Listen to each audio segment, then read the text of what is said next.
എല്ലാവർക്കും IAS കോർണറിൻ്റെ പുതിയൊരു എപ്പിസോഡിലേക്ക് സ്വാഗതം. കേരളത്തിലെ എറണാകുളം ജില്ലയിൽ കണയന്നൂർ താലൂക്കിൽ ചോറ്റാനിക്കരയിലുള്ള പ്രസിദ്ധമായ ഒരു തീർത്ഥാടന കേന്ദ്രമാണ് ചോറ്റാനിക്കര ശ്രീ ഭഗവതി ക്ഷേത്രം. ജഗദീശ്വരിയായ ആദിപരാശക്തിയാണ് ഈ ക്ഷേത്രത്തിലെ മുഖ്യ പ്രതിഷ്ഠ. ചോറ്റാനിക്കര അമ്മ എന്നറിയപ്പെടുന്ന ഭഗവതിയെ മഹാലക്ഷ്മി ഭാവത്തിൽ മഹാവിഷ്ണുവിനൊപ്പമാണ് പ്രതിഷ്ഠിച്ചിരിക്കുന്നത്. ഈ ക്ഷേത്രത്തിൽ ഭഗവതിയെ ആരാധിക്കുന്നതിനായി 3 രീതിയിലുള്ള അലങ്കാരവും 3 രീതിയിലുള്ള പ്രത്യേക പൂജയുമുണ്ട്. വെള്ള വസ്ത്രത്തിൽ പൊതിഞ്ഞ് വിദ്യാസ്വരൂപിണിയായ മഹാസരസ്വതിയായി പ്രഭാതത്തിലും, ചുവന്ന വസ്ത്രത്തിൽ പൊതിഞ്ഞ് ശ്രീ ഭദ്രകാളിയായി ഉച്ചയ്ക്കും, നീല വസ്ത്രത്തിൽ അലങ്കരിച്ച് ദുർഗാ പരമേശ്വരിയായി വൈകുന്നേരവും ആരാധിക്കുന്നു. കൂടാതെ സമ്പത്തിന്റെ ഭഗവതിയായ മഹാലക്ഷ്മിയായും ക്ഷേത്രത്തിൽ ശിവസാന്നിധ്യമുള്ളതിനാൽ പാർവതിയായും സങ്കല്പിക്കുന്നുണ്ട്.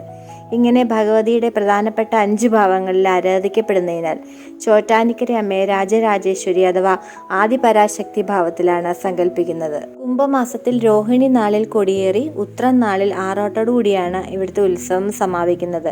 9 ദിവസത്തെ ഉത്സവവും ഇതിനിടയിൽ വരുന്ന മകം, പൂരം, തൊഴിലുകളുമാണ് ക്ഷേത്രത്തിലെ പ്രധാന ആണ്ടുവിശേഷങ്ങൾ. കൂടാതെ കന്നിമാസത്തിലെ നവരാത്രി, വിദ്യാരംഭം, വൃശ്ചിക മാസത്തിലെ കാർത്തിക എന്നിവ ഇവിടെ വിശേഷ ദിവസങ്ങളാണ്. ചോറ്റാനിക്കരയിൽ മേൽക്കാവ്, കീഴ്ക്കാവ് എന്നിങ്ങനെ 2 ക്ഷേത്രങ്ങളുണ്ട്. മേൽക്കാവാണ് പ്രധാന ക്ഷേത്രം. കീഴ്ക്കാവ് പ്രധാന ക്ഷേത്രത്തിന്റെ താഴെയായി സ്ഥിതി ചെയ്യുന്നു. ആദിപരാശക്തിയുടെ മറ്റൊരു ഭാവമായ ഭദ്രകാളിയാണ് കീഴ്ക്കാവിലമ്മ.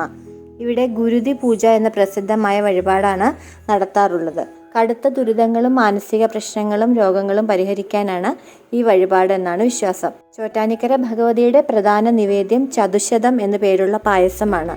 മഹാവിഷ്ണുവിന് പ്രധാനം പാൽപ്പായസവുമാണ്. ഇന്നത്തെ വീഡിയോ നിങ്ങൾക്ക് ഇഷ്ടമായാൽ ചാനൽ ലൈക്ക് ചെയ്യാനും ഷെയർ ചെയ്യാനും സബ്സ്ക്രൈബ് ചെയ്യാനും മറക്കരുത്. കൂട്ടത്തിൽ ബെല്ലൈക്കൺ കൂടി പ്രസ് ചെയ്താൽ ഞാനിനി ഇടുന്ന വീഡിയോയുടെ നോട്ടിഫിക്കേഷൻ നിങ്ങൾക്ക് ലഭിക്കുന്നതായിരിക്കും. അപ്പോൾ ഇതുപോലുള്ള കൂടുതൽ നല്ല വാർത്തകളും വിശേഷങ്ങളും ഒക്കെ ആയിട്ട് വീണ്ടും കാണാം. നന്ദി, നമസ്കാരം.